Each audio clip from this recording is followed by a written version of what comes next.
In the annals of human civilization, few empires have matched the scale, grandeur, and lasting influence of the Persian Empire. For over 2 centuries, this magnificent realm stretched from the Mediterranean shores to the Indus River, encompassing nearly 50 million square kilometers and ruling over diverse peoples from Egypt to India. This is the complete story of how a small tribe from the Iranian plateau rose to create the largest empire the ancient world had ever seen. The rise of Cyrus the Great, 559 to 530 BCE. Our story begins in the 6th century before the Common Era, in the rugged highlands of Persis, in what is now southern Iran. Here, a young prince named Cyrus emerged from the Achaemenid dynasty, a vassal family serving under the mighty Median Empire. But Cyrus harbored ambitions that would reshape the ancient world. In 559 BCE, Cyrus ascended to the throne of the small Persian kingdom. Within just 4 years, he had done the unthinkable. He defeated his own grandfather, Astyages, king of the Medes, and absorbed the entire Median Empire into his growing realm. This stunning victory marked the birth of what we now call the Persian Empire, though the Persians themselves called it the Empire of the Iranians. Cyrus was no ordinary conqueror. Where other ancient rulers relied on brutality and oppression, Cyrus pioneered a revolutionary approach to empire building. He practiced religious tolerance, allowed conquered peoples to maintain their customs and beliefs, and often portrayed himself as a liberator rather than a conqueror. This strategy would become the hallmark of Persian rule. In 547 BCE, Cyrus turned his attention westward to Lydia, ruled by the famously wealthy King Croesus. After a decisive victory at the Battle of Thymbra, Cyrus captured Sardis, the Lydian capital, adding all of Anatolia to his empire. But his greatest triumph was yet to come. In 539 BCE, Cyrus achieved what many thought impossible. He conquered Babylon, the greatest city in Mesopotamia. The Babylonian priests, tired of their king Nabonidus, welcomed Cyrus as a liberator. Upon entering Babylon, Cyrus issued what many historians consider the world's first charter of human rights, the Cyrus Cylinder. In this remarkable document, he proclaimed the freedom of slaves, the right of peoples to return to their homelands, and religious tolerance throughout the empire. This decree had profound consequences. The Jewish exiles, who had been captive in Babylon for nearly 70 years, were free to return to Jerusalem and rebuild their temple. For this act, Cyrus is remembered in the Hebrew Bible as a Messiah, an anointed one of God. Cyrus died in 530 BCE while campaigning in Central Asia, but his legacy was secure. He had created an empire spanning 3 continents and established principles of governance that would endure for centuries. Expansion under Cambyses and Darius, 530 to 486 BCE. Cyrus's son, Cambyses II, inherited the throne and immediately set his sights on the one great power that remained independent, Egypt. The pharaoh Psamtik III ruled the 26th dynasty, the last native Egyptian dynasty, but his kingdom would not survive the Persian onslaught. In 525 BCE, at the Battle of Pelusium, Cambyses defeated the Egyptian forces through a combination of military skill and psychological warfare. Legend tells us that he ordered his soldiers to carry cats and other animals sacred to the Egyptians, knowing the Egyptians would not shoot arrows for fear of harming these holy creatures. Whether true or not, the strategy worked, and Egypt fell to Persian rule. Cambyses ruled Egypt as pharaoh, respecting Egyptian customs and religion, following his father's model of cultural tolerance. However, his reign was cut short when he died under mysterious circumstances in 522 BCE, while returning from a failed expedition to Ethiopia. The death of Cambyses threw the empire into chaos. a pretender claiming to be Cambyses' brother, seized the throne, leading to civil war across the vast Persian territories. It was then that a young nobleman named Darius stepped forward to save the empire. Darius, though distantly related to the royal family, was not the obvious heir to the throne. But through political cunning, military skill, and sheer determination, he defeated the usurper and claimed the crown. The early years of his reign were spent crushing rebellions that had erupted across the empire, from Babylon to Egypt to the eastern provinces. Once he had secured his throne, Darius proved to be one of history's greatest administrators. He reorganized the entire empire, dividing it into 20 provinces called satrapies, each governed by a satrap who answered directly to the king. This system balanced local autonomy with central control, allowing the empire to function efficiently. Darius also revolutionized the empire's infrastructure. He constructed the Royal Road, a 1,600-mile highway stretching from Sardis to Susa, complete with way stations and a postal system that could carry messages across the empire in just 7 days. He standardized weights, measures, and coinage, facilitating trade across his domains. Under his rule, the empire reached its greatest territorial extent, stretching from Libya in the west to the Indus River in the east. Perhaps most remarkably, Darius began construction of Persepolis, a magnificent ceremonial capital that would serve as the crown jewel of the Persian Empire. This architectural marvel, with its soaring columns, intricate reliefs, and grand audience halls, was designed to showcase the power and diversity of the empire to visitors from around the known world. The Greco-Persian Wars, 499 to 449 BCE. At the height of Persian power, Darius controlled most of the known world, but one region remained stubbornly independent: mainland Greece. The collision between these two civilizations would produce some of the most famous battles in military history. The conflict began in 499 BCE, when the Greek cities of Ionia, on the western coast of Anatolia, revolted against Persian rule. These cities had been incorporated into the Persian Empire decades earlier, but retained their Greek culture and democratic ideals. When they rebelled, Athens and another Greek city, Eretria, sent ships and soldiers to support them. The Ionian revolt lasted 6 years before the Persians finally crushed it in 493 BCE. But Darius had not forgotten the Greek interference. He launched a punitive expedition in 490 BCE, easily capturing Eretria and deporting its population. Then his forces landed on the plain of Marathon, just 26 miles from Athens. What happened next became the stuff of legend. Despite being vastly outnumbered, the Athenian army, led by General Miltiades, achieved a stunning victory over the Persian forces. The battle demonstrated that the mighty Persian army was not invincible and inspired the Greeks to greater resistance.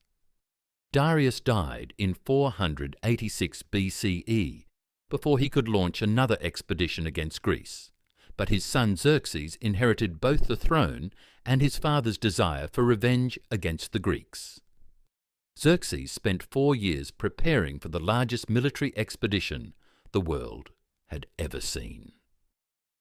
In 480 BCE, Xerxes led a massive army estimated by ancient sources at over 1 million men, supported by a fleet of 1,200 ships, across the Hellespont on a bridge of boats. The expedition began successfully, with Persian forces overwhelming Greek defenders at Thermopylae, though not before the famous last stand of Leonidas and his 300 Spartans.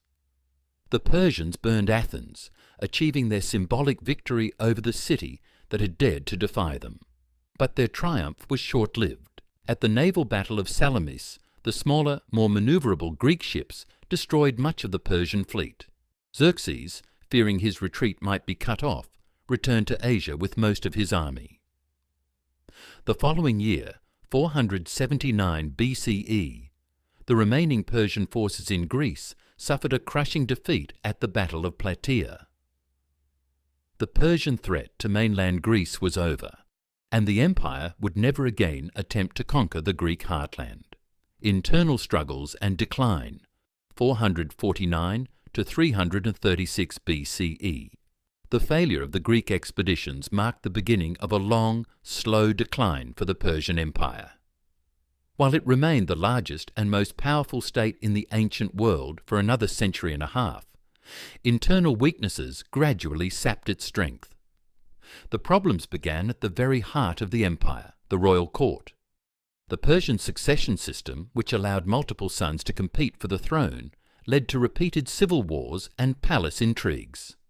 Xerxes himself was assassinated in 465 BCE by his own bodyguard, leading to a succession crisis that weakened royal authority. Subsequent kings found themselves increasingly dependent on Greek mercenaries, the very people they had once tried to conquer. These professional soldiers were more reliable than the feudal levies that had once formed the backbone of Persian armies. But their loyalty was bought with gold.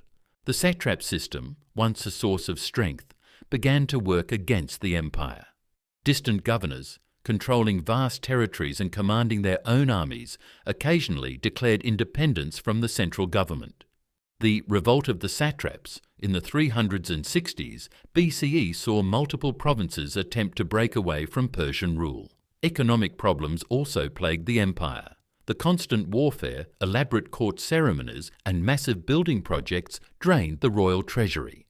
Heavy taxation to fund these expenses led to resentment among the subject peoples, who had once been grateful for Persian tolerance and protection. Perhaps most significantly, the empire began to lose its cultural cohesion. The early Persian kings had successfully balanced respect for local customs with loyalty to the empire, but this delicate equilibrium gradually broke down. Provincial populations began to think of themselves as subjects rather than participants in a great imperial project. Despite these problems, Persia remained formidable. Under Artaxerxes II and Artaxerxes III, the empire successfully reconquered Egypt, which had been independent for 60 years, and maintained control over most of its vast territories.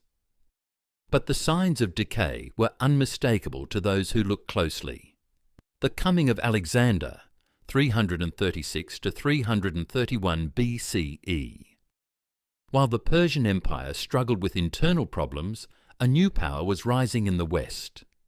Philip II of Macedon had unified the Greek city-states under his leadership and was planning an invasion of Asia when he was assassinated in 336 BCE.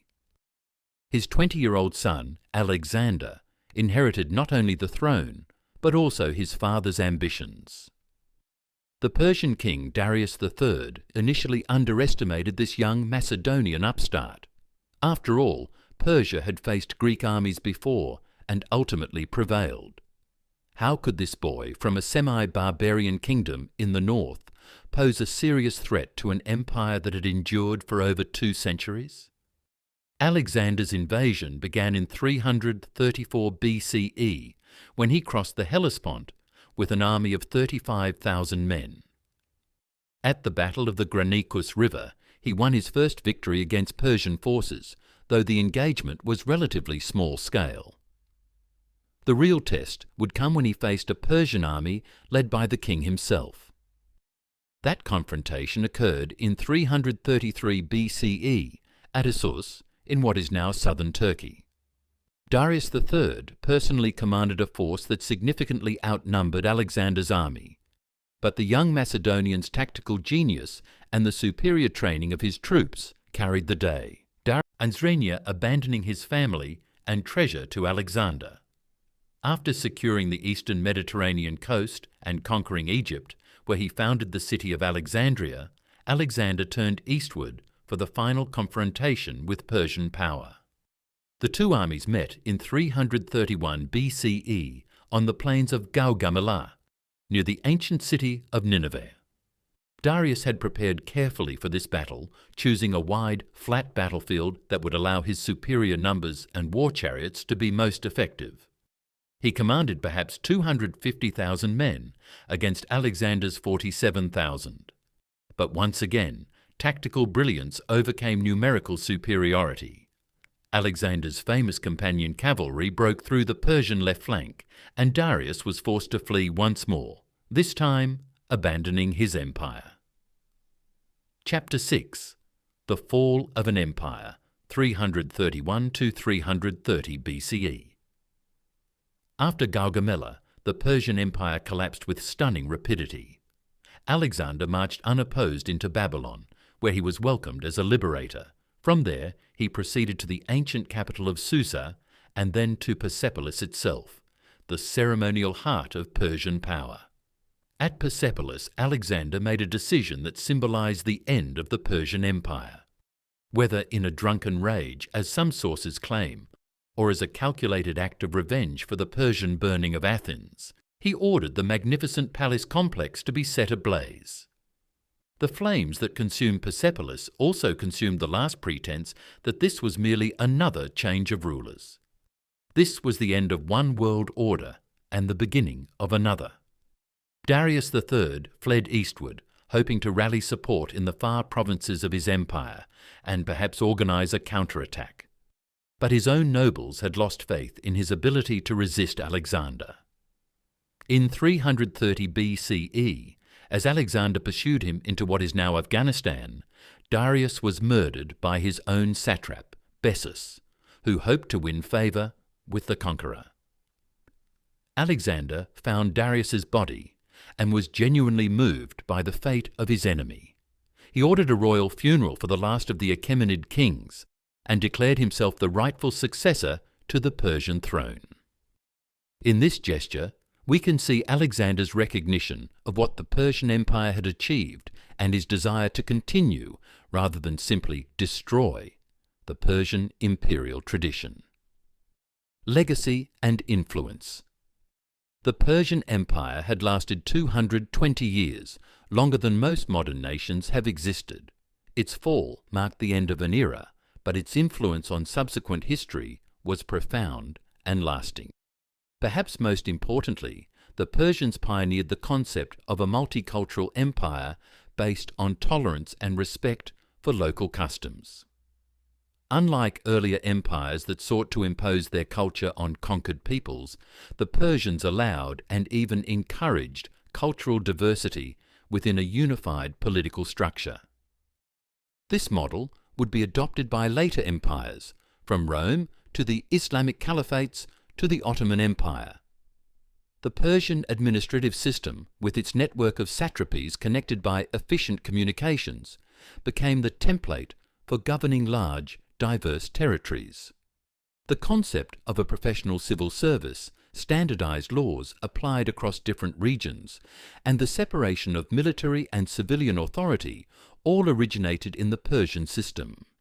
Religiously, the Persian Empire's tolerance allowed Judaism to survive and flourish during the Babylonian exile and enabled the reconstruction of the Temple in Jerusalem. Without Persian protection and support, Judaism might not have survived as a distinct religion, and by extension, Christianity and Islam might never have emerged. The Persian Empire also facilitated unprecedented cultural exchange between East and West. Greek ideas reached India, Indian mathematics influenced Persian astronomy, and Persian art incorporated motifs from across the known world. This cultural synthesis laid the groundwork for the Hellenistic civilization that emerged after Alexander's conquests. Even in defeat, Persian influence continued. Alexander and his successors adopted many Persian governmental practices, and the Parthian and Sassanid empires that later controlled Iran consciously modelled themselves on their Achaemenid predecessors. The memory of Persian greatness inspired Iranian rulers for over a millennium, until the Arab conquest brought in archaeological discoveries and modern understanding. Our understanding of the Persian Empire has been revolutionized by archaeological discoveries over the past century and a half. The decipherment of Old Persian cuneiform in the 19th century allowed scholars to read Persian royal inscriptions for the first time, providing a Persian perspective on events previously known only through Greek sources. The excavation of Persepolis, begun in the 1930s by Ernst Herzfeld and continued by Erich Schmidt, revealed the magnificent architectural achievement of the Persian court and provided countless artifacts that illuminate daily life in the empire. The famous Persepolis fortification archive, containing thousands of administrative documents, has shown us how the Persian government actually functioned at the local level. Recent discoveries have continued to enhance our knowledge. The Cyrus cylinder, discovered in 1879 but only fully understood in the 20th century, revealed the remarkable tolerance and administrative sophistication of early Persian rule. Excavations at sites like Susa, Ekbatana, and Pasargadae have provided new insights into Persian art, architecture, and urban planning. Perhaps most importantly, modern scholarship has moved away from the Greek-centered view of Persian history that dominated for centuries. We now understand that the Greeks were, in many ways, the exception rather than the rule in their relationship with Persia. For most of the empire's subjects, Persian rule brought peace, prosperity, and unprecedented cultural exchange. The eternal legacy. As we conclude this journey through Persian history, we can see that the empire's greatest achievement was not its military conquests or architectural monuments, impressive though these were. Rather, it was the demonstration that diverse peoples could live together in peace and mutual respect under a single political system. The Persian model of empire, tolerant, efficient, and culturally inclusive, has influenced political thought for over 2 millennia. In our modern world of increasing globalization and cultural contact, the Persian example remains remarkably relevant. Their recognition that strength comes from diversity, not uniformity, and that successful governance requires respect for local traditions and beliefs, offers lessons that transcend the ancient world. The Persian Empire rose from a small kingdom in the Iranian highlands to become the greatest power the world had ever known. Though it fell to Alexander's military genius, its ideas and institutions lived on, shaping the civilizations that followed. In the end, perhaps that is the true measure of historical greatness. Not how long an empire lasts, but how deeply it influences the future. The story of the Persian Empire reminds us that human achievement is not measured only in conquest and domination, but in the ability to create systems that allow different peoples to flourish together. In that sense, the Persian Empire's greatest victory was not on any battlefield, but in the realm of human civilization itself. This has been the complete history of the Persian Empire, a tale of ambition and achievement, of tolerance and transformation that continues to resonate through the ages. The empire may have fallen, but its legacy endures, a testament to what humanity can achieve when vision is combined with wisdom and power is tempered with justice.